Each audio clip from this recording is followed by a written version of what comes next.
BC ఉద్యమం కనుమరుగైపోయినట్టేనా? అట్టట కనుమరుగైతే BC ఉద్యమం ఇప్పుడే పుంజుకుంటుంది. మరో బలమైన ప్రశ్నించే గొంతుగా తీన్మార్ మల్లన్న గారు కాంగ్రెస్ పార్టీ నుండి సస్పెండ్ చేయటం తర్వాత మల్లన్న కొంత స్లో అయినట్టుగా. అట్లా ఎందుకు అవుతాడు సార్ మల్లన్న?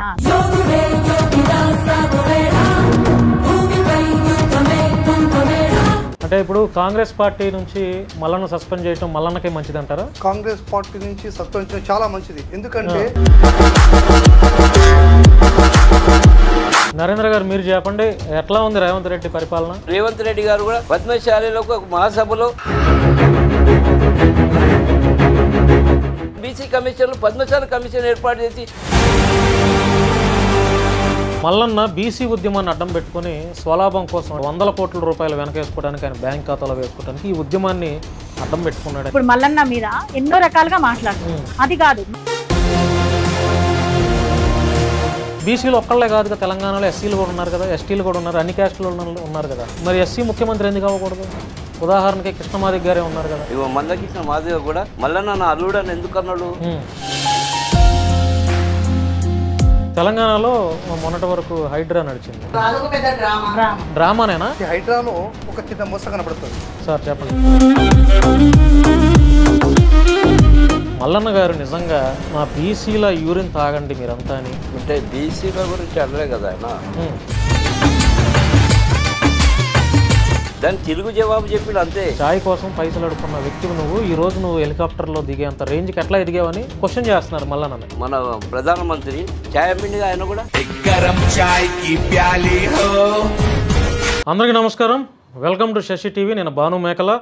ఈరోజు మన శశి టీవీ స్టూడియోలో బీసీ పద్మశాలికి సంబంధించినటువంటి చిక్కా దేవదాస్ గారు, బొమ్మ నరేంద్ర గారు, అదేవిధంగా కూరపాటి బల్లా గీత గారు, కూరపాటి సుమలత గారు. సో తెలంగాణకు సంబంధించి కొన్ని విషయాలపైన ఈరోజు వారితో మాట్లాడించే ప్రయత్నం చేస్తాను. మేడం నమస్తే మీ ఇద్దరికి. సార్ మీకు కూడా నమస్తే. నమస్కారం సార్. సార్ ఎట్లా ఉన్నారు? అంతా బీసీ ఉద్యమం కనుమరుగైపోయినట్టేనా? అట్టట కనుమరుగైతే బీసీ ఉద్యమం ఇప్పుడే పుంజుకుంటుంది. బీసీ ఉద్యమం ఇన్నాళ్ళు కనుమరుగైపోయినట్టేగా. ఇన్ని రోజులు కనుమరుగు చేశారు అట్లా నాయకులంతా. కానీ ఇప్పుడు బీసీలంతా ఇప్పుడు తెలివికి వచ్చారు. వాళ్ళలో ఒక శక్తి ఇప్పుడు నింపుకుంటుంది. ఇన్ని రోజులు జరిగిన మోసాలు ఇప్పుడు గ్రహిస్తా ఉన్నారు. స్వతంత్రంగా ఏనాడైతే తెలంగాణ పోరాటం కోసం తెలంగాణ కొట్లాడారో అలాగే ఈ రోజు బీసీల రాజ్యాధికారం రావాలనే ఉద్దేశం ప్రతి ఒక్కరిలో రగులుతుంది. ఇప్పుడు మేడం మీరు చెప్పండి, అంటే బీసీ ఉద్యమంలో ఎన్నాళ్ళ నుంచి పనిచేస్తున్నారు మీరు? 14 years అయిపోయింది. అంటే కృష్ణయ్య గారి సారథ్యమా మీరంతా? ఆర్ కృష్ణయ్య గారు బీసీ లీడర్ అంటే ఆయనేగా. సార్ మీరు కూడా అంతేనా? అంతేనండి. కానీ అప్పటి నుండి చేసినా కూడా గుర్తింపు అనేది ముందుకు వచ్చేసరికి సార్ తొక్కేస్తారు. ఎట్లా అంటే బీసీలు ఎందుకు, వాళ్ళు బీసీ లాగానే ఉంటారు, మనం చెప్పింది వింటారని మన ఎవరైనా పెద్దవాళ్ళైనా నాయకులైనా ఎవరైనా బీసీ వారికి వచ్చేసరికి అంతే వీళ్ళు చేయగలుగుతారు. కానీ అవసరం అన్నప్పుడే బీసీలను ముందుకు తెస్తారు, ఆ తర్వాత తొక్కేస్తారు. అందుకని ఇప్పుడు బీసీలు కూడా అన్నిటికీ రాజకీయ పరంగా స్వతంత్రాల కోసమైనా మన పనులు చేయడానికైనా ముందుకు రావాలని మేము కోరుకుంటున్నాం. అందుకే మీ మీడియా ముందుకు వచ్చాం. ఆర్ కృష్ణయ్య గారితో పాటు మరో బలమైన ప్రశ్నించే గొంతుగా తీన్మార్ మల్లన్న గారు మీకు బలం చేకూరినట్టు అయిందా? ఆయన రాకతోనే ఇప్పుడు మాకు బలమైన నాయకుడు ఎదిగినట్టు, ఓసీల మీద ఎదిగినట్టు ఆయన చాలా బాగున్నాయి. ఆ విధంగా మాకు చాలా నచ్చింది. అట్లనే మాకు కూడా బీసీలకు సపోర్ట్ చేయాలని చెప్పేసి బీసీ మేము ఉద్యమం కూడా చాలా చేసాము. అప్పుడు ఆ కృష్ణ వాళ్ళతో కూడా మేము ఉద్యమాలు చేసినాము, పోరాటాలు ఎన్నో చేసినాము. అవన్నీ కూడా ఇప్పుడు మమ్మల్ని అప్పుడు చేసి పక్కకు పెట్టేసుడు, మమ్మల్ని మామూలుగా చూడడమే సరిపోతున్నది. మా బీసీ నుంచి కూడా మాకు ఒక సీఎం కావాలి, మా నుంచి కూడా ఎమ్మెల్యేలు ఎమ్మెల్సీలు వీళ్ళు కూడా కావాలని మేము కోరుకుంటున్నాం. మాకు కూడా ఛాన్స్ అవకాశాలు మాకు ఇవ్వాలి. మేడం మీరు చెప్పండి, ఇప్పుడు మల్లన్న గారిని సస్పెండ్ చేశారు కాంగ్రెస్ పార్టీ నుంచి. కాంగ్రెస్ పార్టీ నుండి సస్పెండ్ చేయటం తర్వాత మల్లన్న కొంత స్లో అయినట్టుగా కొంత చర్చ అయితే జరుగుతుంది. మీకున్నటువంటి అభిప్రాయం మేరకు అట్లా ఎందుకు అవుతాడు సార్ మల్లన్న? గతము నుండి ఆయన పార్టీలు పోస్టుల వల్ల ఆయన ఆయన ముందుకు రాలే కదా సార్. ఒక బీసీ వర్గం నుండి అయినా అందరు బీసీ నా వెనకాలనే ఉంటారని ఆయన ఇప్పటికైనా చాలా గట్టిగా ఉన్నాడని మేము అనుకుంటున్నాం సార్. అందరు బీసీలు అనుకుంటున్నారు. అప్పుడే లక్షల వచ్చింది ఏ పోస్టులు లేకముందే. ఈ కాంగ్రెస్ లో పోయిన తర్వాతనే ఆయనకు తగ్గినాయి. ఇప్పుడు ఆయన మామూలు ఉన్నాడంటే మళ్ళీ అదే బీసీలు మళ్ళీ సపోర్ట్ వస్తారు, తనను ముందుకు తీసుకొస్తారు, తనతో మళ్ళీ మనం ముందుకు నడుస్తాం, బాగుంటాం, మీరు కూడా నడిపిస్తారు. అంటే ఇప్పుడు కాంగ్రెస్ పార్టీ నుంచి మల్లన్న సస్పెండ్ చేయటం మల్లన్నకే మంచిది అంటారా? కాంగ్రెస్ పార్టీ నుంచి సస్పెండ్ చేయడం చాలా మంచిది. ఎందుకంటే సస్పెండ్ చేయకపోతే ఆ పార్టీకి అనుగుణంగా మాట్లాడాల్సిన అవసరం ఉంటుంది, ఆ నిబంధన. కానీ ఇప్పుడు పూర్తి స్వేచ్ఛావాయులు పిలుచుకొని ఇవాళ ఒక బాల్ని గోడకేసి కొడతాం, అది ఎంత స్పీడ్లో కొడితే అంత పైకి ఎదుగుతుంది. అదేవిధంగా ఈరోజు మల్లన్న గారు ఇవాళ యావత్ రాష్ట్రంలో ఉన్నటువంటి బీసీలందరినీ ఏకం చేయడానికి కంకణం కడతా ఉన్నాడు. అది మంచి పరిణామాన్ని మేము స్వాగతిస్తూ ఉన్నాం. ఆ ఉద్దేశంతోనే పొద్దున ఆయనని అభినందిస్తామని చెప్పి కూడా మేము క్యూన్యూస్ ఆఫీస్ పై అభినందించాం. తప్పనిసరి రేపు పొద్దుగల తీర్మానం మల్లన్న గారి ఆధ్వర్యం లోపల బీసీ ముఖ్యమంత్రి తప్పనిసరి జరుగుతారు. బీసీలు ఇంత ముందుకు చైతన్యమేరు కానీ ఐకమత్యం లోపించి ఉండే, ఆ ఐకమత్యాన్ని ఏకతాటిపై తెచ్చే శక్తి తీర్మానాలకు ప్రగాఢంగా ఉందని మేము నమ్ముతా ఉన్నాం. తప్పనిసరి సిద్ధిస్తుంది. నరేంద్ర గారు మీరు చెప్పండి, ఎట్లా ఉంది రేవంత్ రెడ్డి పరిపాలన? రేవంత్ రెడ్డి పాలన చూస్తే ఈ సంవత్సరం అవుతుంది. వారు 6 వరాలు అయితే ప్రకటించిర్రో మహిళలకు ఇవ్వాల్సిన 1500 ఇవ్వలేదు. అలాగే వాళ్ళకు షాదీ ముబారక్లో 1 తులం బంగారం ఇస్తాను. అది కూడా గత ప్రభుత్వంలో ఇచ్చినటువంటి ₹1,00,000 ఇవ్వడానికి కూడా బడ్జెట్ లేదని చెప్పి కేసీఆర్ మీద మీరు అంటే అప్పులు చేశారని అంటారు. ఏ ప్రభుత్వం అప్పులు చేయకుండా చెప్పండి. ఇప్పుడు ఆ బస్సులలో 5,000 కోట్ల రూపాయల ఆదాయం ప్రజలకు ఇచ్చినట్టు చెప్తారు. అంటే ఇంత ఆదాయం ఉండాలి మీకు, కాబట్టి అన్ని ఉచితాలు ఇవ్వండి. ఇచ్చినాక చెప్పమనండి. ప్రతి దాంట్లో ఆదాయం 1,00,000 కోట్లు ఇచ్చిన ఆదాయం బయలైన వర్గాలకు ఇచ్చినంటే మేము నమ్ముతాం. ఇక్కడే కదా డబ్బులు 5,000 కోట్ల రూపాయలు ఇచ్చి ఆదాయం మేము బలైన వర్గాలకు ఇచ్చినాం అంటారు. కానీ ప్రకటించండి, 1,00,000 ప్రకటించండి. అటువంటి దాంట్లో మేమే పంచుకుంటాం. ఈనాడు కూడా మహిళలు 50% ఉన్న మహిళలకు రానున్న రోజుల్లో ఒక ముఖ్యమంత్రిగా మేము చేసుకుంటాం. ఎందుకంటే నేను బీసీ రాజ్యాధికార సమితి దాసురాసు ఆధ్వర్యం నేను సికింద్రాబాద్ ఇన్ఛార్జ్గా ఉండి దగ్గర మేము 5 సంవత్సరాల నుంచి తిరుగుతున్నాం. కాబట్టి మేము కూడా ఏకత ఒక జేసీగా ఏర్పడి అన్ని మా జేసీ మా ఉన్నటువంటి కుల సంఘాలు బీసీ సంఘాలు ఐక్యం చేసుకుంటాం. రానున్న రోజుల్లో ఇక్కడ ఏంటో ఉత్పత్తి కులాలని ఇప్పుడున్న కేంద్ర ప్రభుత్వం కానీ రాష్ట్ర ప్రభుత్వం కానీ విడదీస్తుంది. కాబట్టి ఎందుకంటే మేము కొండా లక్ష్మణరావు జయంతి సందర్భంగా మేము అప్పుడు గమనించినాం. అంతకుముందు అన్ని కులాలు కలిపి చేసేదాన్ని ఉత్పత్తి కులాలు ఉన్నట్టు అలాగే చేసి మనల్ని బలహీనం చేస్తున్నారు ఈ ఓసీ వర్గాలు. కానీ మేము తెలుసుకున్నాం. కాబట్టి ఇప్పటికి కూడా మేము అంటున్నాం, రానున్న రోజుల్లో బీసీ రాజ్యాధికార సమితి ద్వారా అలాగే మన మల్లన్న గారు కూడా ఏర్పాటు చేసినటువంటి సమితి కూడా మేము సహకరిస్తాం. కాబట్టి రానున్న రోజుల్లో బీసీ రాజ్యాధికారంలో ఓసీలని ఒక చెంపపెట్టిగా జరుగుతుంది. ఈనాడు కూడా మాకు ఏంటంటే మన రేవంత్ రెడ్డి గారు కూడా పద్మశాలిలోకి ఒక మహాసభలో పిలిపించడం జరిగింది. కానీ ఆయన అనివార్య కారణాల వల్ల ఒక నేత మొగ్గాన్ని అతను ఏం చేశాడంటే చెప్పులతో ఇవ్వడం తప్పు. అదే పక్కనున్న మన దేవునికి చెప్పులిప్పి ఇచ్చినప్పుడు ఈ నేత మొగ్గాన్ని కూడా ఆయన చెప్పులిప్పి చేస్తే బాగుండేది కదా. దాన్ని ఇప్పుడు మేము ఖండిస్తున్నాం. కాబట్టి ఆయన తప్పు అనేది మాకు సంకల్పంతో మేము క్షమిస్తాము. ఆయనకు మాత్రం మా బలైన వర్గాలకు చేసింది ఏం లేదు ఇప్పటిదాకా. ఎందుకంటే ప్రకటించింది 33 కోట్లు. ఆ 33 కోట్లలో ఇప్పుడు మనకు కావాల్సిన బ్యాంకర్స్ నుంచి మనకు ఆశాంగా కావాలి కదా. బ్యాంకర్స్ ఇప్పుడు ఇంతవరకు ఒప్పుకునేది లేదు. అలా 10% కూడా 33 10% అంటే 3 కోట్లు కూడా రావు. అంతకుముందు చిప్స్ పథకంలో కూడా ఇలాగే జరిగింది. శైలజ రామాయణ అడిగితే ఇస్తాం అన్నారు. చాలామంది ఒక 18,000 మందిలో ఒక 10,000 మంది కూడా ఇవ్వలేకపోయారు. కాబట్టి ఇంకా మిగతా మంది ఏమైంది, ఊరికి అడంగా చేనేత వాళ్ళు కూడా ఆత్మహత్యలు ఎందుకు అవుతున్నారు? వాళ్ళ ఆత్మహత్యల కారణం ఈ ప్రభుత్వాలే. కాబట్టి ఈ ప్రభుత్వాలు మాకు అవి కాదు, మాకు కావాల్సింది బీసీ కమిషన్లు పద్మశాలి కమిషన్ ఏర్పాటు చేసి 2,000 కోట్లు ఇస్తే మేము గంటాబద్ధంగా మీరు ఇచ్చే అవకాశాలు మేమే చేసుకుంటాం. అది చేనేత రంగాన్ని చేసుకుంటాం, కుల వృత్తిలా చేసుకుంటాం, వ్యాపార రంగంలో కూడా అవి మేమే మంచి. రాష్ట్ర వ్యాప్తంగా ఎంతమంది ఉన్నారు పద్మశాలీలు?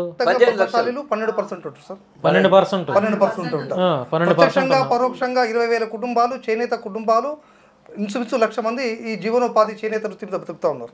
1,00,000 కుటుంబాలు, 20,000 కుటుంబాలు లెక్క పెట్టుకుంటే 1,00,000 కుటుంబాలు. 1,00,000 కుటుంబాలు అంటే 12% పద్మశాలీలే ఉన్నారు.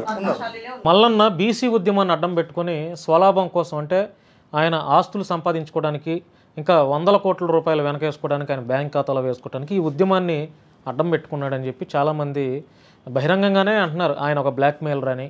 ఈ రకంగా మీకున్నటువంటి అభిప్రాయం మేరకు మల్లన్న గారి మీద ఈ బీసీ ఉద్యమం గురించి మీరేం చెప్తారు? అంటే సార్ ఇప్పుడు అట్లా అన్నారు కదా, నేను అంటే ఆయన ఉద్యమము చేసిరు, ఆయన బ్లాక్ మెయిల్ చేసినారు. ఒక మనిషి మంచి చేయడానికి ముందుకు వచ్చినప్పుడు జనాలందరూ వాళ్ళకి గిట్టనప్పుడు ఇప్పుడు మల్లన్న మీద ఎన్నో రకాలుగా మాట్లాడతారు. అది కాదు, మన బీసీ వాళ్ళైనా మన జనాలైనా ఆయనను చూసి ఆయన దగ్గర నుండి ఎంత అయితే పేదోళ్ళు ఆయన దగ్గర పోయిన వాళ్ళకు ఆయన ఏ విధంగా హెల్ప్ చేస్తుండ అనేది మనం న్యూస్ ద్వారా అయినా చూస్తున్నాం. మళ్ళీ ఇట్లుంటాడని చూస్తాం. సరే, గత ప్రభుత్వంలో కనీసం ఇప్పుడు మన బీటెక్ పిల్లలకైనా కాలేజీ పిల్లలకైనా స్కాలర్షిప్లు వచ్చినాయి. స్కాలర్షిప్లు రానప్పుడు ఒకప్పుడు మన మల్లన్న కూడా మాట్లాడిండు, పిల్లలకి టైంకి స్కాలర్షిప్లు వస్తే వాళ్ళ తల్లిదండ్రులు బాధపడరు, వాళ్ళకి టైం టు టైం రావాలన్నారు. ఇప్పుడు మన ఈ ప్రభుత్వం వచ్చిన తర్వాత కనీసం పిల్లలకి 2003లో వచ్చే స్కాలర్షిప్లు ఇంతవరకు మన బీటెక్ పిల్లలకి ఇంకా స్కాలర్షిప్లు వాళ్ళే.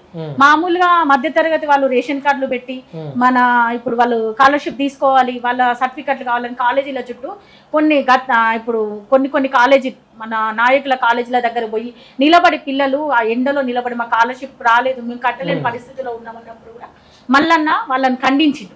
అప్పుడు అట్లా ఖండించే వాళ్ళు లేనప్పుడు ఏ నాయకునికైనా ఎవరికైనా కూడా భయం అనేది ఉండదు. అందుకే ఇప్పుడు మల్లన్న కూడా ఇప్పుడు రాజకీయంలో ఉన్నా కూడా నాకు రాజకీయం అవసరం లేదు, నేను బీసీల కోసమే పోరాడుతా అని ముందుకు వస్తుంది. అంటే ఇప్పుడు బీసీ ఉద్యమాన్ని ఆయన ఇప్పుడు భుజాన వేసుకోవడంతో మీరందరం బయటకు వచ్చి మద్దతు తెలియజేస్తున్నారా, లేదంటే మల్లన్న మీద ఇంతకుముందే ప్రేమ ఉందా మీ అందరికి? మా అందరికి ఉంది సార్, ప్రేమ ఉంది. మల్లన్న మాకు చాలా చేసిండు, ఆయన ఉద్యమాలు కూడా చాలా పాల్గొన్నాడు.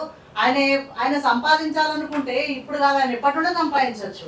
కానీ ఆయన సంపాదనకు పైసలకు ఎప్పుడు ఇంపార్టెంట్ ఇవ్వాలి. ప్రజల కోసం బాగా ఉద్యమం చేసిండు, ప్రజలను సపోర్ట్ చేసిండు. వాళ్ళని ఎలా తీసుకురావాలి ముందుకు, ఈ బీసీ ఎట్లా మనము డెవలప్ కావాలి ఏంది, మనకు బీసీలో కూడా ఒక ఛాన్స్ ఇస్తే బాగుంటది. అసలు ఒక సీఎం అయితే లేడు, ఏమైతే. కానీ ఇదే తీర్మార్ మల్లన్న మనకు సీఎం వచ్చినా కూడా మాకు ఎలాంటి అభ్యంతరం, చాలా సంతోషంగా హ్యాపీగా ఫీల్ అవుతాం. రిసీవ్ చేసుకుంటారా? చేసుకుంటాం. అంటే మీరు లీడర్స్ కాదు, ప్రజలు కూడా చేసుకుంటారు. ప్రజలందరూ ఇప్పుడు అదే మొత్తుకుంటున్నారు. మొత్తం తీర్మార్ మల్లన్న మనకు అప్పుడు చాలా అంటే ఈ తెలంగాణలో బీఆర్ఎస్ వాళ్ళకి ఉన్న ఓట్ బ్యాంక్ వాళ్ళకు ఉంది, కాంగ్రెస్ పార్టీకి ఉన్న ఓట్ బ్యాంక్ వాళ్ళకి ఉంది, బీజేపీకి ఓట్ బ్యాంక్ వాళ్ళకు ఉంది. వీటన్నిటిని 3 పార్టీలను కాదని మల్లన్నకి ఎట్లా ప్రజలు నేరాజనాలు పలుకుతారు? బీసీలు ఒక్కళ్ళే కాదు కదా, తెలంగాణలో ఎస్సీలు కూడా ఉన్నారు కదా, ఎస్టీలు కూడా ఉన్నారు, అన్ని క్యాస్టులు ఉన్నారు కదా. వాళ్ళకి వచ్చినాయి కదండి, వాళ్ళకు ఇప్పుడు ఉన్నారు. మన డిప్యూటీ సీఎం అంటే అతనే కదా, ఎస్సీనే కదా, వాళ్ళకి వచ్చినాయి. ఓసీగా ఇప్పుడు రేవంత్ రెడ్డి ఎక్కి కూర్చున్నాడు. మరి మాకు బీసీలకు ఏమొచ్చింది? బీసీలు ఎవరు వచ్చి కూర్చున్నారు? ఇప్పుడు మీరు అంటున్నారు ఓకే బీసీ ముఖ్యమంత్రి కావాలని అంటున్నారు. తెలంగాణలో ఎస్సీల జనాభా కూడా ఎక్కువే ఉంది కదా, 50%, 50 లక్షల మంది అంతమంది ఉన్నారు, 50 లక్షల మంది సుమారు ఉన్నారు. మరి ఎస్సీ ముఖ్యమంత్రి ఎందుకు అవ్వకూడదు? ఉదాహరణకి కృష్ణమాదిక్ గారే ఉన్నారు కదా. అంటే 50% బీసీలు ఉన్నారు కాబట్టి 10% వాళ్ళు కూడా మద్దతు ఇస్తున్నారు. మందకృష్ణ మాదిగ కూడా నా అల్లుడు మల్లన్న నా అల్లుడు అని ఎందుకన్నాడు అంటే వాళ్ళు మద్దతు ఇస్తున్నారు. వాళ్ళు మైనార్టీ వర్గంలో రిజర్వేషన్స్ ఉన్నాయి, వాళ్ళకు బీసీలో రిజర్వేషన్ చాలా తక్కువ. వాళ్ళు విచ్చే ప్రకటించి నేను 78లో ఒకటి ఇంటర్ పాస్ అయ్యి నేను పాలిటెక్నిక్ ఎగ్జామ్ రాస్తే నా బీసీబీలో నాకు రాలేదు, అదే బీసీడీ ఏసీలో వచ్చింది, నాకు బీలో రాలేదు. ఇప్పుడు మా ఫ్రెండ్స్ ఉద్యోగాలు చేసి వాళ్ళు రిటైర్ అయ్యారు, నేను కాదు, నేను మాత్రం వ్యాపారం చేసుకుంటూ నా పిల్లలు కూడా బీసీబీలో ఉన్నాం. మేము ఇప్పుడు రాదురాబాయ్ అని చెప్పేసి మేము మా పెద్ద అబ్బాయి ఇప్పుడు మన సాఫ్ట్వేర్ రంగంలో ఉన్నాడు, చిన్న అబ్బాయిని మేము ఆప్టోమెట్రిక్ కోర్స్ చేసాం, వొకేషనల్ కోర్స్ చేయాల్సి వచ్చింది, మళ్ళీ డబ్బు లేదు, ఒక సామాజిక కార్యకర్త నేను. మా పాప ఇప్పుడు యానిమేషన్ కోర్సులో ఆమె ఎక్సలెంట్ కాబట్టి ఒక స్కాలర్షిప్ గురించి మేము ప్రయత్నం చేసినాం, అది కూడా. కాబట్టి అటువంటి దాన్ని మనం సహకరిస్తాం. బీసీలు రాజ్యాధికారం ఎప్పుడైతే వడ్డించేవాడు బీసీ అయితేనే మాకు సాటిస్ఫాక్షన్ ఉంటుంది, మన హక్కుల గురించి వాళ్ళు 100% న్యాయం జరుగుతుంది. తెలంగాణలో మొన్నటి వరకు హైడ్రా నడిచింది, డ్రామానేనా? అంటే ఎట్లా మంది ఫ్యామిలీలన్నీ రోడ్డు మీదకి వచ్చాయండి, పూల కొడుతుంటే పాపం చనిపోయిండ్రు. వాళ్ళని మేము కలిసినాం కూడా చాలా మందిని, మేము కలిసి తెలుసుకునే వాళ్ళు ఏమో అసలు ఈ ఎందుకు ఇచ్చింది రేవంత్ రెడ్డి, మామూలు అసలు వీరికి సీఎం అయ్యే పదవి కూడా లేదు, అయినా కానీ అసలు ఎందుకు ఇచ్చింది ఏంటి అని దిగురా అని చెప్పేసి అన్నాడు, దిగుతలేడు. ఆ పట్టుకున్నాడు ఏమో కావాలి నెగిటివ్ వచ్చేసిందా కాంగ్రెస్ పార్టీ మీద? కాంగ్రెస్ పార్టీ మీద వచ్చిందా రేవంత్ రెడ్డి మీద వచ్చిందా? రేవంత్ రెడ్డి మీద కాంగ్రెస్ పార్టీ మీద వచ్చేసింది. కాంగ్రెస్ పార్టీ కూడా మొత్తం గత ప్రభుత్వాలు ఎందుకు చేయలేదు సార్? అట్లా ఒక మోరి మీద ఇల్లు కట్టుకుంటే వాళ్ళు పేదోళ్ళు ఎక్కడి నుండి వచ్చి 20 సంవత్సరాల నుండి కట్టుకున్న ఇల్లు గత ప్రభుత్వాలు చేయనప్పుడు రేవంత్ రెడ్డి ఎందుకు చేయాలి? చేయకూడదు కదా. వాళ్ళు ఎక్కడికి వెళ్ళి వచ్చిండ్రు, అక్కడ వాళ్ళు నివాసం ఉండి వాళ్ళు రోడ్ల మీదకి వచ్చి మాకు వాటర్ వస్తున్నాయి అంటే ఇప్పుడు నేను ఇట్లా చేస్తే బాగుపడుతుంది రేపు ఈ రాజ్యం అని మాట్లాడుతుంది కదా.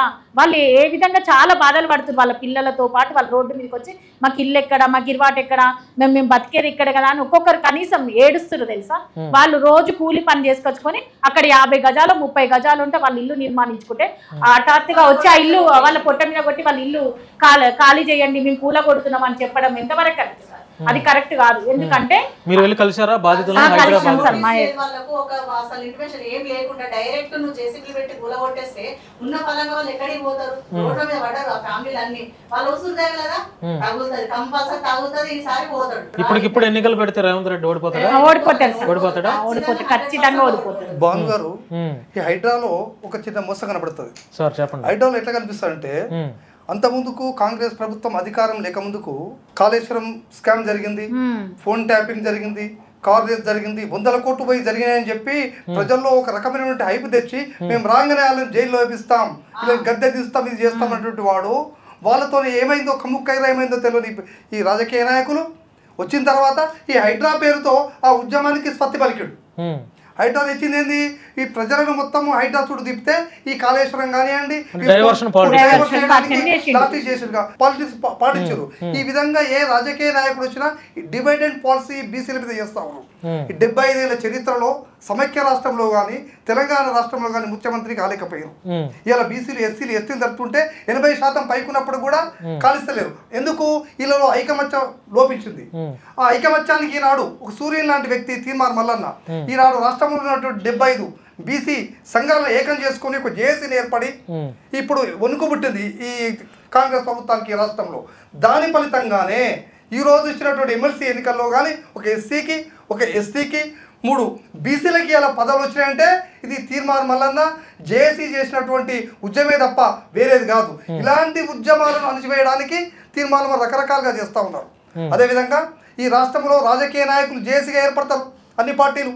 అదేవిధంగా ఇవాళ తీర్మార్ మల్లన్న గారు చెప్తా ఉన్నారు, పద్మశాలీలు, మత్స్యకారులు, గౌడ్స్, యాదవులందరూ వాళ్ళ యొక్క తమాషా ప్రకారము వాళ్ళ నియోజకవర్గాల్లో ఉన్నటువంటి శాతాన్ని బట్టి వీళ్ళు అలయన్స్ ఏర్పడినట్టయితే తప్పనిసరి అగ్రకులాల్లో ఓడిపోవడానికి ఆస్కారం ఉంది, తప్పనిసరి బీసీ ముఖ్యమంత్రి కావడానికి ఆస్కారం ఉంది.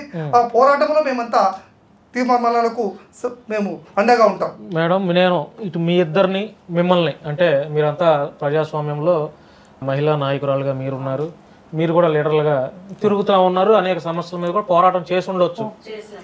మీరు అంటే ఒక మంచి మనసు ఉంటే కనుక మీరు నేను అడిగిన ప్రశ్నకి నిజాయితీగా ఆన్సర్ ఇవ్వాలి. మీరు మల్లన్న గారు నిజంగా మా బీసీల యూరిన్ తాగండి మీరంతా అని ఒక మనుషుల్ని అంటే ఒక కులాన్ని టార్గెట్ చేస్తూ అట్లా మాట్లాడటం కరెక్టేనంటారా? అంటే బీసీల గురించి అనలే కదా ఆయన.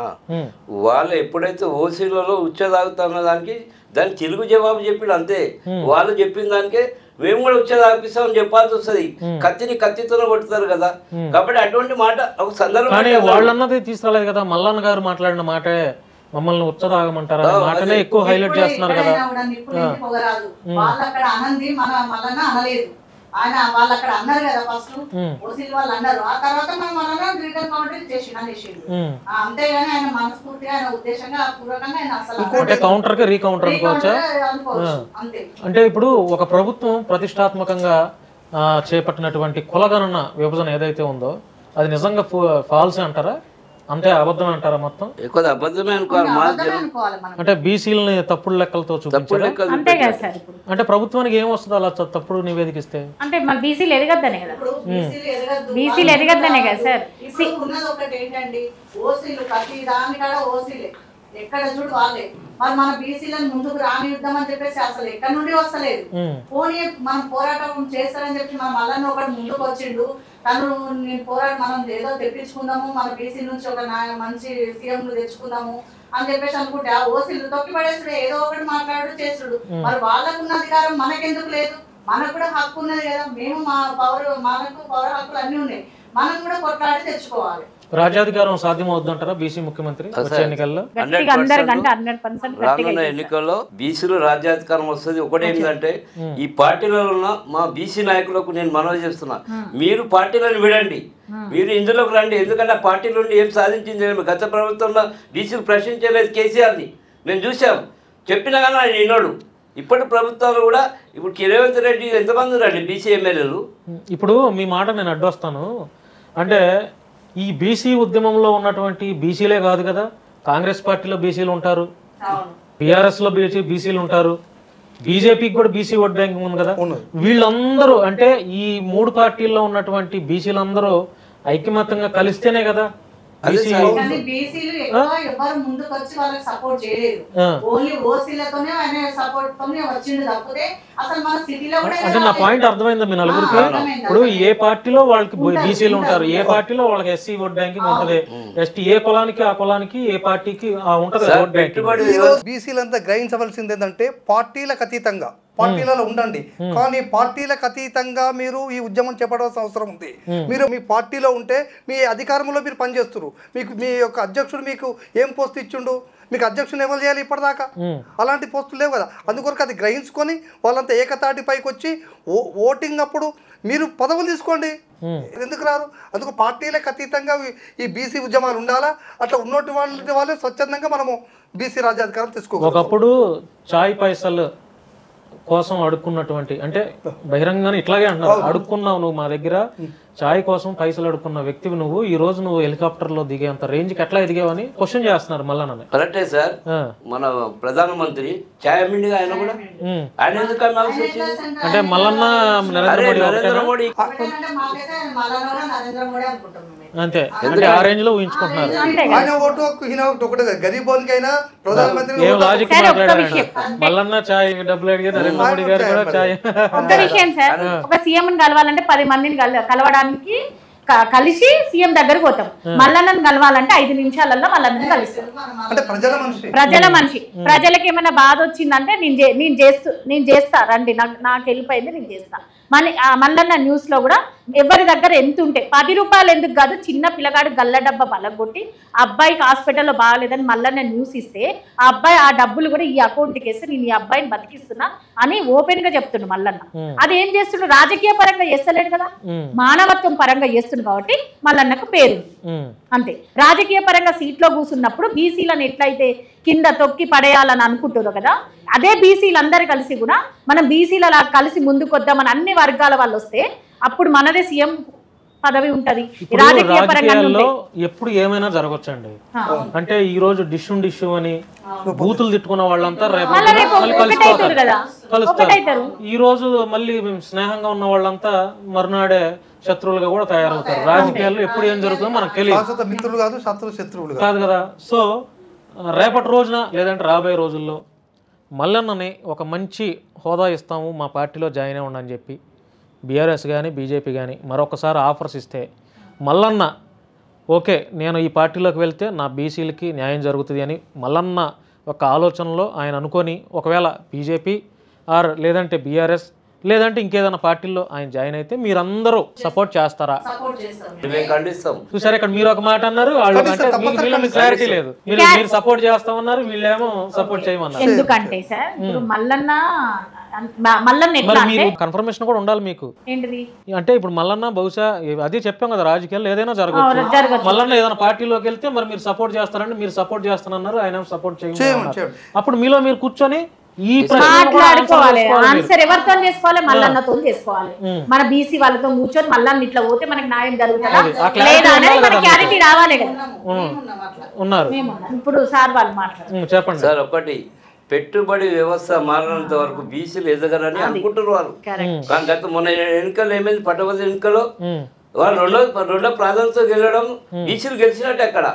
కాబట్టి రెండో ప్రాధాన్యత ఎప్పుడైతే గెలిచిందో బీసీలు, మన చిరంజీవులు కానీ మన పెద్ద మనుషులు వీళ్ళందరూ ఏం చేస్తారు, మెధావి వర్గం కూడా రానున్న రోజుల్లో బీసీ వర్గాన్ని వాళ్ళు క్లాసెస్ తీసుకోవడం, అలాగే మహిళలకు కూడా కొన్ని ఎట్లా ఏ విధంగా ఉండాలో వాళ్ళని తీసుకోవడం. ఎప్పుడైతే పెట్టుబడి వ్యవస్థ మారినంత వరకు బీసీలు రాజ్యాంగంలోకి రాదని వాళ్ళు అనుకుంటున్నారు. మాకు పెట్టుబడి అవసరం లేదు. ఇప్పుడు ఒక ఓటుకి ఎంత ఇచ్చారండి, ఒక ఉపాధ్యాయునికి ఎవరైనా 5-10 ఇస్తారా?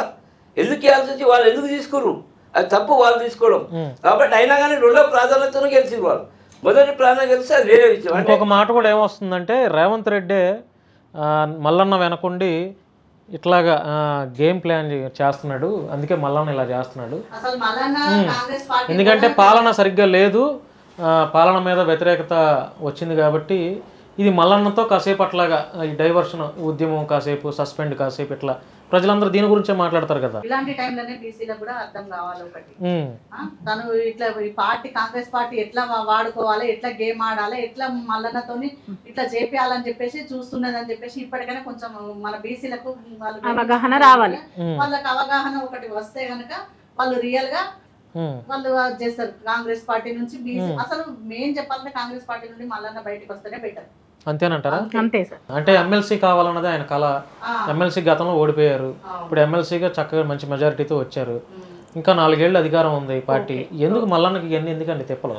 ఉన్నప్పుడే పవర్ ఉన్నప్పుడే పని చేయగలుగుతాం. అంటే ఇప్పుడు చక్కగా 4 ఏళ్ల ప్రభుత్వంలో భాగస్వామ్యంగా ఉండి బీసీల హక్కుల కోసం గొంతెత్తవచ్చు కదా, బీసీలకు న్యాయం చేయొచ్చు కదా, బీసీ లీడర్లకి న్యాయం చేయొచ్చు కదా. బీసీలు ఎంతమంది అయితే ఉన్నారో వాళ్ళందరికీ కార్పొరేషన్ లోన్స్ అని పథకాలని ఇట్లా గొంతెత్తి ప్రశ్నించవచ్చు కదా. సార్ ఒక్కటి, ఇప్పుడున్న ఓసీ మంత్రులు వాళ్ళు అనుకున్నది సాధించకపోకూడదు. కారణం ఏంటంటే మళ్ళను ఒత్తేయడం చూస్తారు. మళ్ళను ఒకవేళ ప్రతిపాదన చేసిన అనుకో ఇస్తామంటారు, కానీ ఏమి ఇస్తారు? ఇవ్వరు. కానీ ఇప్పుడు ఆయన కొట్లాడంగా అడుగుతాడు. దానివల్ల కొద్దిగా బీసీలకు లాభం చేకూరుతుంది. ఆయన ఎమ్మెల్సీ పదవి కాలం పూర్తి చేస్తాడు. సస్పెన్షన్ వేటు కూడా వాళ్ళు ఎత్తివేస్తారు. రాజీవ్ గాంధీ ఉంటాడు, కొన్ని రోజులు ఉంటాడు. అయినా కానీ ఆయన కొట్లాడుతుంటాడు. బీసీల గురించే కొట్లాడుతున్నాడు, వేరే ఓసీల గురించి కొట్లాడుతలేరు కదా. మన మైనార్టీ గురించి కూడా కొట్లాడుతున్నాడు. మన హక్కుల గురించి మందకృష్ణ అన్నాడు, నా అల్లుడు ఎందుకు అన్నాడు. కాబట్టి వీళ్ళంతా ఒకటైతే ఓసీల రాజ్యం ఎగిరిపోతుంది, బీసీల రాజ్యం. మల్లన్నకి మందకృష్ణమాది గారు కూడా సపోర్ట్ ఉన్నట్టే 100% ఉన్నది సార్. మందకృష్ణమాది గారు సపోర్ట్ ఉన్నంటే రాష్ట్ర వ్యాప్తంగా ఉన్నటువంటి మాదిగలు కూడా సపోర్ట్ ఉన్నట్టే కదా. అంటే ఇప్పుడు మీకు బీసీలు కొంత మీ వైపు ఉన్న, మల్లన్న వైపు ఉన్న, ఎస్సీలు మీ వైపే ఉన్నా ఇంకా మిగతా కులాలను కూడా మీరు ఐకమత్యం చేసే పనిలో ఉండాలి. ఇక్కడ నుంచి అయితే ఏది మీరు అనుకున్నటువంటి కళలు నిజమవ్వాలి. ఒక బీసీ ముఖ్యమంత్రి, అది మల్లన్న అవ్వచ్చు లేదా బీసీలో ఎవరైనా రావాలి అంటే మీరందరూ మిగతా కులాలను కూడా ఐక్యం చేసే పనిలో ఉండాలి. కానీ అది జరుగుతుంది అంటారా? దాన్ని ముందుకు చైతన్యంతో తీసుకురావాలి. అందరం 2001లో స్టార్ట్ తెలంగాణ ఉద్యమంలో మీ మీద కేసులు ఉన్నాయా? మీ మీద నలుగురు మీద అంటే కేసులు కోదండరాం పీరియడ్ లో ఎమ్మెల్యే అది మిలియన్ అంటే పర్టికులర్ తెలంగాణ ఉద్యమంలో అరెస్ట్ అయ్యారు. సో తెలంగాణ ఉద్యమం అన్నది గుర్తొస్తుంది. తెలంగాణ ఉద్యమంలో అకౌంట్ బలైంది బీసీలే. ఏ ఓసీలు ఎంతమంది పోయారండి? ఒక శ్రీకాంతాచారి, ఓ సిరిపురం యాదయ్య, ఆచార్య కొండన్ లక్ష్మణ్ బాబుజీ 1965 మాకు తెలంగాణ కావాలని చెప్పినట్టు బీసీలే బలైపోయారు తప్ప వాళ్ళ ఓసీలు తక్కువ, ఎంత చాలా తక్కువ వాళ్ళు. అలాంటి వాళ్ళు చేసినటువంటి పోరాటాల ఫలితంగా తెలంగాణ వస్తే వాళ్ళు అణచివేస్తూ ఉన్నారు. ఈ ధోరణి గత స్వాతంత్రం వచ్చిన 75 సంవత్సరాల నుంచి అగ్రకులాల ఆధిపత్య పొరలో ఈ బీసీలు, ఎస్సీలు, ఎస్టీలు బలవుతూనే ఉన్నారు. ఇప్పుడు ఒక ఐకమత్యానికి ఇది ఒక మంచి తరుణము.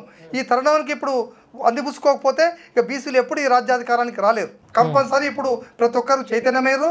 తప్పనిసరి ఈ యొక్క బీసీ ఉద్యమం రగులుతోంది. ఒకటి బీసీలు కూడా మనం చూసాం ఎలక్షన్లో ఈ చదువుకున్నటువంటి ఓటింగ్ చేశారండి.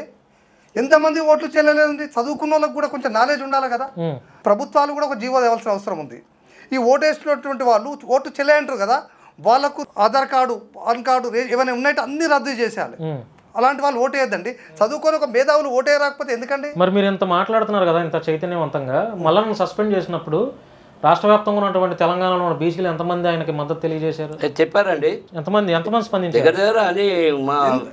అన్ని జిల్లాల్లో ఉన్న బీసీలను స్పందించారు. స్పందించగానే కాదు, ఇక్కడ నిశ్శబ్ద విప్లవం జరుగుతుంది రాష్ట్రంలో. ఇంకా అంటే గమనిస్తున్నారా ప్రజలంతా ఏం జరుగుతుంది? ఒక తుఫాన్లో వస్తుంది తప్పనిసరి. దాన్ని ఏం లేదు ప్రతి ఒక్కరు కూడా. అంటే మళ్ళీ సస్పెండ్ చేశారు. ఒక బీసీ గురించి మాట్లాడితే, బీసీ ఉద్యమం గురించి మాట్లాడితే సస్పెండ్ చేశారు.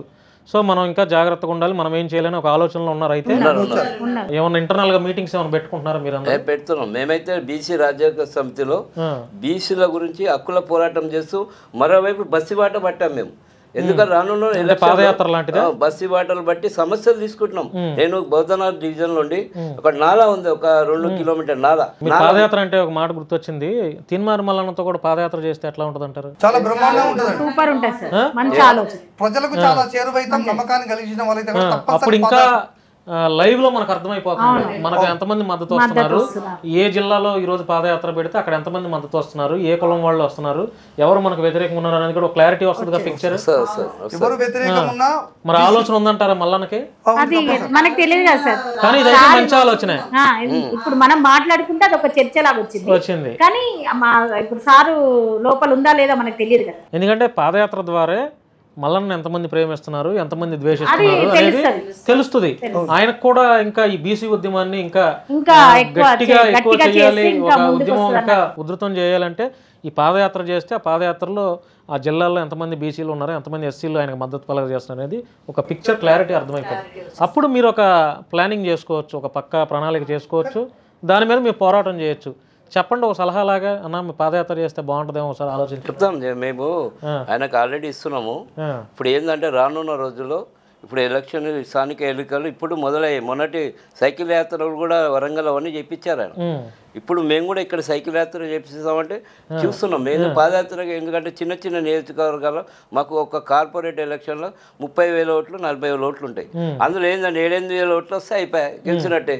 అయితే ఇక్కడ ఏంటంటే సాధారణంగా ఓసీలలో కూడా బలైన వర్గాలను మేము ఆదుకుంటున్నాం. ఇప్పుడు వాళ్ళకు డబ్బు కట్టి వాళ్ళ ఫీజు కట్టకపోతే మేము ఆదుకొని వాళ్ళకి చేసి ఆ ఓట్లు ఎవరు పడతాయండి? వాస్తవానికండి మీ నలుగురికి చెప్తున్నాను, ప్రశ్నించే గొంతుక అనే పేరు వినగానే మనకు తీన్మార్ మల్లన్నే గుర్తొస్తారు. సో రైట్, దేవదాస్ గారు, నరేంద్ర గారు, సుమలత గారు, గీతా గారు, ఫైనల్గా తెలంగాణలో ఉన్నటువంటి అన్ని కులాల వారికి, ముఖ్యంగా బీసీ లీడర్స్కి, బీసీ కార్యకర్తలు అవ్వచ్చు, బీసీ కులస్తులు కావచ్చు, తీన్మార్ మల్లన్ని అభిమానించే ప్రతి వ్యక్తికి ఈ తెలంగాణ యొక్క బాగు కోసం, తెలంగాణ ప్రజల సంక్షేమం కోసం మీరేం చెప్తారు? చివరిగా 2 నిమిషాలు, తర్వాత మీరు మాట్లాడిన తర్వాత మీరు ఒక 2 నిమిషాల్లో చెప్పండి మేడం. తెలంగాణ ప్రజల బాగు కోసం, తెలంగాణ బాగు కోసం అంటే ఇప్పుడు మన ఈ గవర్నమెంట్ అన్న పథకాలు ఇవి ఆయన చేయలేదు. మాకు మంచి గవర్నమెంట్ రావాలి, మాకు బీసీల గవర్నమెంట్ వస్తుందని మేము అనుకుంటున్నాము. మన బీసీలకు ఒక ఛాన్స్ ఇస్తే మనకు కూడా మనం అందరికి అనుకునేవన్నీ జరుగుతాయని చెప్పేసి ఈ కాంగ్రెస్ ప్రభుత్వం అన్ని పథకాలు చెప్పిండు, ఒక్కటి చేయలేదు. అసలు ఆయనకు అసలు సీఎం అయ్యే అర్హత కూడా లేదు. తను ఒక పరిపాలన చేసిండా, ఒక ఉద్యమం చేసిండా, ఓ పబ్లిక్లలో ఏమన్నా తిరిగిండా, ఎన్నో రౌడీజం చేసుకుని వచ్చిండు బయటికి. మేడం మీరు అంటే బీసీలందరూ నా అభిప్రాయం ఏంటంటే బీసీలంతా ఒక మాట మీద వచ్చి ముందుకు నడిస్తే మళ్ళీ మనం అనుకున్నట్టు ఈ రాజ్యం వస్తుందని నేను అనుకుంటున్నా. బీసీలందరూ ఒకటి చేయాలని నేను కూడా అనుకుంటున్నా. మళ్ళీ అందరం కూడా ఒకటి కావాలని ఎప్పుడు ఎక్కడైనా ఇదే మాట్లాడాలని అనుకుంటా. ఇప్పుడు రేవంత్ రెడ్డి గారు ఉన్నారు కదా, ఇప్పుడు మహిళలకి పదవిస్తా, కరెంటు బిల్లు తక్కువ అవుతుంది, గ్యాస్ తక్కువ, ప్రతి ఇంటికి మేము కూడా ఒక సోషల్ సర్వీస్ గా పోతే అమ్మ ఈ పని కాలేదు, మాకు గ్యాస్ బిల్లు పడలేదు, మాకు కరెంటు బిల్లు కాలేదు, ఇవన్నీ ఏంటంటే అవన్నీ కాలేదు. ఆయన చేసిన దాంట్లో కూడా 100%లో 25% కూడా కాలేదు. అందుకని గత ప్రభుత్వాలను అందరూ ఖండించారు కదా, కానీ గత ప్రభుత్వం చాలా చేసింది, దాని గురించి ఎవరు ఆలోచించలే. కాకపోతే మేమేమంటున్నామంటే సరే అప్పుడు చేసిన వాళ్ళంతా రెడ్డీసులు వాళ్ళు వీళ్ళు అన్ని కులాలు అంటారు, ఈసారి కూడా మా బీసీలు ముందుకు రావాలని అందరు గట్టిగా అన్నతోటి మంచి సపోర్ట్ ఉండి ముందుకొచ్చి బీసీలు కూడా ముందుకొచ్చి రాజకీయ పరంగా అయినా మంచిగా ముందుకొచ్చి మాట్లాడాలని నేను కోరుకుంటున్నాను. ముఖ్యంగా ఏంటంటే మేధావి వర్గం చాలా ఆలోచిస్తుంది. బీసీలో ఉన్న మేధావి వర్గము వాళ్ళు ఉద్యోగాలు చేసుకుంటూ పడ్డ బాధల్ని ఇప్పుడు మా చిరంజీవులే కానీ ఇంకో 2-3 ఉన్నారు, వాళ్ళు కూడా ఏమంటారంటే మేము కోల్పోయాం, మేము అన్నాం ఏంటండి మీరు ఉద్యోగాన్ని రాజీనామా చేసి రావచ్చు కదా అని కూడా అడిగినాం. కానీ ఉద్యోగం రాజీనామా కాదు, మేము మా యొక్క సమస్యలను మీకు చెప్తున్నాం కాబట్టి 1967 నుంచి కూడా మనకు రావాల్సిన వాటా రాలేదని, ఉద్యోగ రీత్యా కానీ రాజకీయ రీత్యా కానీ రాలేదన్నప్పుడు వాళ్ళు కన్ను తెరిపిస్తున్నారు. మేము కూడా బీసీలో కన్ను తెరమంటున్నాం. ఆర్ కృష్ణ సంఘమే కాకు, జాజుల గౌడ్ సంఘమే కానీ బీసీ సంఘాలన్నీ కన్ను తెరవండి. ఇంకేమండి, ఇంకా కన్ను తెరవకపోతే మన 4 ఓసీలు మళ్ళీ మన కళ్ళను పొడిచేస్తారు వాళ్ళు. కాబట్టి ఇప్పటికైనా మనం ఒక వర్గంగా ఒక జేసీగా ఏర్పడి మల్లన్నకు సాధిద్దాం. ఎందుకంటే మల్లన్న కొట్లాడే తత్వంలో మీరు భాగస్వాములు కాండి. మనమే ఆయనకి ఎదురిస్తే ఏందండి, వాళ్ళు కావాలని ఓసీ వర్గాలని ఆయనని ప్రేరేపిస్తున్నాయి. మల్లన్న మంచోడు కాదు, మల్లన్న జింటాడు, మల్లన్న వంటాడు, అది ఎందుకు అవన్నీ అవసరం అంటే మల్లన్న ఎదుగుతున్నట్టే, ఈ విధంగా పరోక్షంగా ఎదుగుతున్నట్టే మేము ఆయనకే సపోర్ట్ ఇస్తాం. ఆయన వల్ల మనకు జాతికి మేలు అవుతుంది, బీసీ జాతి మేలు వడ్డించేవాడు మా బీసీ కావాలని అనుకుంటున్నాం. ఆయన మల్లనే కావచ్చు, మహిళా ప్రెసిడెంటే కావచ్చు. కాబట్టి మేము దానికి సార్ దేవదాస్ గారు మీరు ఈరోజు ఈ రాష్ట్రంలో అనేక పార్టీలకు అధికారం ఇచ్చాం. ఒకసారి బీసీలు ఎస్టీలు మైనార్టీలకు ఒకసారి అధికారం ఇచ్చి చూడవలసిన అవసరం అగాత్యం ఇప్పుడు ఈ తెలంగాణ రాష్ట్రంలో ఉంది. ఈ తెలంగాణ రాష్ట్రంలో బీసీలు మరొక విషయం ఇవ్వడం మర్చిపోయారు భాను గారు. ఇవాళ ఈడబ్ల్యూఎస్ పెట్టారు. ఎవరికి నష్టం అండి? ఈ బీసీలకే కదా. అగ్రకులాలు కుట్ర దోసేటువంటి భాగమే ఉద్యోగాలలో వీళ్ళకి కోత పోయడానికి. ఇదే ఈడబ్ల్యూఎస్ పెట్టడం వలన ఒక వరంగల్లో 160 ర్యాంక్ వచ్చినట్టు అగ్రకులాలకు ఉద్యోగం వచ్చింది. 60-70 ర్యాంక్ వచ్చిన ఉద్యోగాలు రాలంటే ఇంకో బీసీ మా పద్మశాలి బిడ్డకే రాలే. అంటే ఈ అగ్రకులాలు అధికారంలో ఉన్నప్పుడు వాళ్ళ ఇష్టం వచ్చినట్టు జీవోలు పాస్ చేసి ఈ యొక్క బడుగు బలహీన వర్గాలు ఎదగకుండా చేస్తున్నట్టు కుట్రలో భాగం ఇవాళ యావత్ తెలంగాణ రాష్ట్రం చూసింది. కాబట్టి ఇప్పుడు బీసీలు అధికారంలో ఉంటే ఇలాంటి కుట్ర చెల్లే కాబట్టి తప్పనిసరి బీసీల రాజ్యాధికారం రావాలి. తీర్మానం ఒక్కడే కాదు, ప్రతి తెలంగాణ రాష్ట్రంలో తీర్మానం లెక్క తయారవుతారు. ఇప్పుడు తెలంగాణ సాధించుకున్నాం కరెక్టే, కానీ బీసీలు ఎస్టీలు మైనార్టీ అందరికీ సామాజిక తెలంగాణ రావాల్సిన అవసరం ఉంది.